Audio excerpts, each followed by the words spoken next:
Welcome to TechSpace Africa, the podcast. I'm your host, Nigel, and today we have a lot to cover. In the last 2 months, we've seen very exciting devices launch from major players in the tech industry. So let's dive right in. First up, we have the latest and greatest from Alphabet. Google's latest offering, the Pixel 8 and 8 Pro, were actually just released the other day. That is October 4th, I think. And everyone is talking about them, so why not start with them? These devices are packed with a lot of AI features, powered by Google's own chipset, the Tensor G3. The Tensor chips have been a tad bit behind competition previously, but Google says the G3 is more than powerful enough, saying it's running more than twice as many machine learning models compared to the first ever Pixel. Google also says that with the growth of generative AI and the infusion with Google DeepMind, the on-device generative AI on the new Pixels is not just complex, actually 150 times more complex than the most complex model on last year's Pixel. In terms of design, they are designed with softer silhouettes, beautiful metal finishes, and recycled materials all through to save the earth. The Pixel 8 has a 6.2-inch display, which they call the actual display, which gives you real-world clarity and is about 42% brighter than the Pixel 7's display. It features satin metal finishes, polished. It comes in rose, hazel, and obsidian, and I believe it gets up to 2000 nits of peak brightness. The Pixel 8 Pro, on the other hand, has a larger 6.7-inch.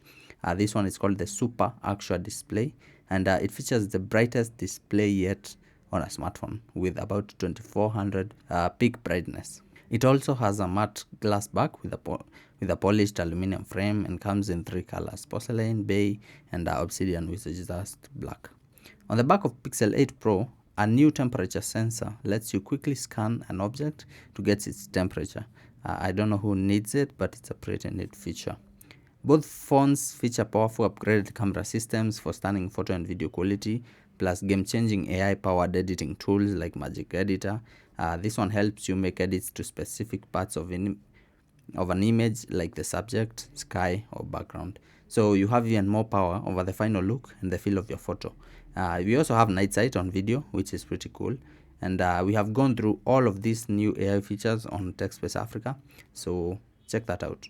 Every camera on the Pixel 8 Pro has been upgraded. The main camera captures better photos and videos in low light settings. According to Google, the bigger ultra-wide lens delivers even better macro focus. The telephoto lens captures 56% more light and takes 10x photos optical quality. And the front-facing camera is just as good. It now has autofocus for the best selfies on a Pixel phone. On the other hand, the Pixel 8 has the same updated main camera, plus a new ultra-wide lens that enables macro focus. The camera app has an intuitive, redesigned interface, letting you quickly find and capture content on your favorite photo and video modes. We'll have to wait for reviews to see if the Pixels are as good in real life as they are on paper. Up next, we have Xiaomi's new releases. The Xiaomi 13T Pro was launched on September 26th, and it features a 6.67-inch 120Hz OLED screen and an improved dual camera system. On the same day, Xiaomi also released the Xiaomi 13T and the Redmi Note 13 series. The Xiaomi 13T Pro is a high-performance smartphone that was launched with a 6.67-inch AMOLED display with a resolution of 1220 by 2712 pixels.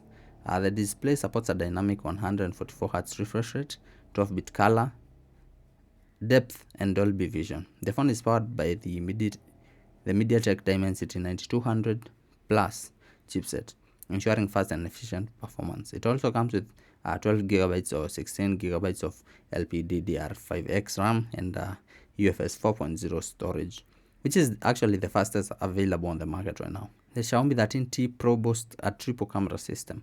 There is a large 50-megapixel primary camera with OIS, another smaller 50-megapixel camera with 2x zoom lens, and a 12-megapixel ultra-wide camera with a fixed focus. The main camera on the 13 Pro supports up to 8K 24 frames per second while shooting video. The phone comes with Dolby Atmos stereo speakers, complementing the Dolby Vision screen.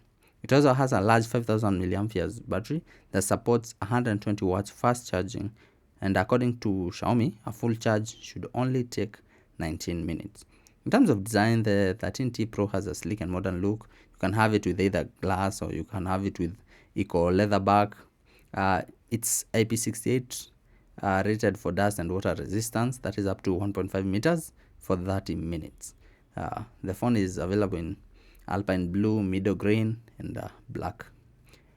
In terms of the Xiaomi 13T, this is a 6.67 AMOLED display with a resolution of 1220 by 2712 pixels, and this one is powered by a MediaTek Dimensity 8200 Ultra chipset. The phone features a triple camera setup with a 50 megapixel main camera, a 50 megapixel telephoto camera, and a 12 megapixel ultra wide camera. It also has a 20 megapixel front camera. The 13T is equipped with a 5000 mAh battery as well, but this one supports 67 watts, and the device runs on Android 13 on top of with MIUI 14 on top. The Redmi Note 13 series, on the other hand, include 3 models: the Vanilla Note 13, the Pro, and the Pro Plus.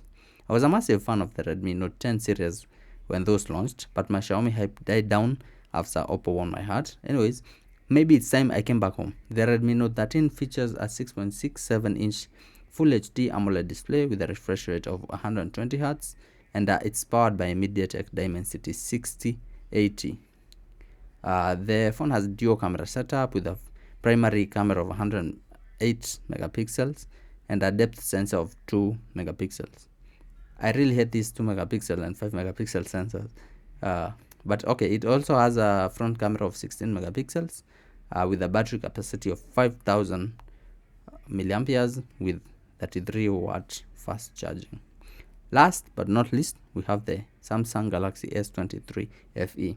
Now, this is a feature-packed smartphone that was launched in September as well. It features a 6.4 Full HD dynamic AMOLED display with a resolution of 1080 by 2340 pixels. The display supports a refresh rate of 120 Hz. The phone is powered by the Qualcomm Snapdragon 8 Gen 1, or you can choose the Exynos 2200. This, of course, depends on the region you're buying it from. It comes with either 6 gigabytes or 8 gigabytes of RAM. You can also get 128 GB or 256 gigabytes of internal storage. The Galaxy S23 FE boasts a triple camera setup.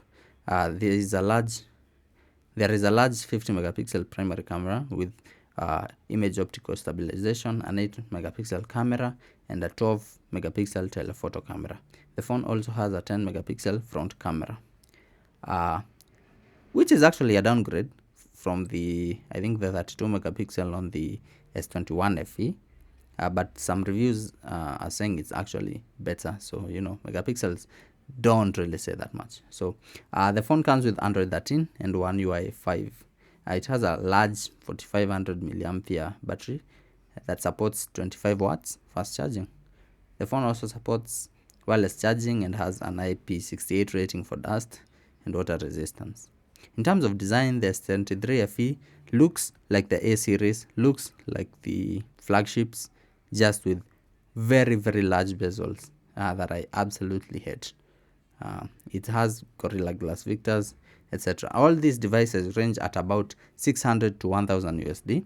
So I would argue if you're looking for a device that is not over $1,000, you are pretty spoiled for choice right now. So which of these devices would you choose? Let me know down in the comment section. Share and subscribe. Cheers.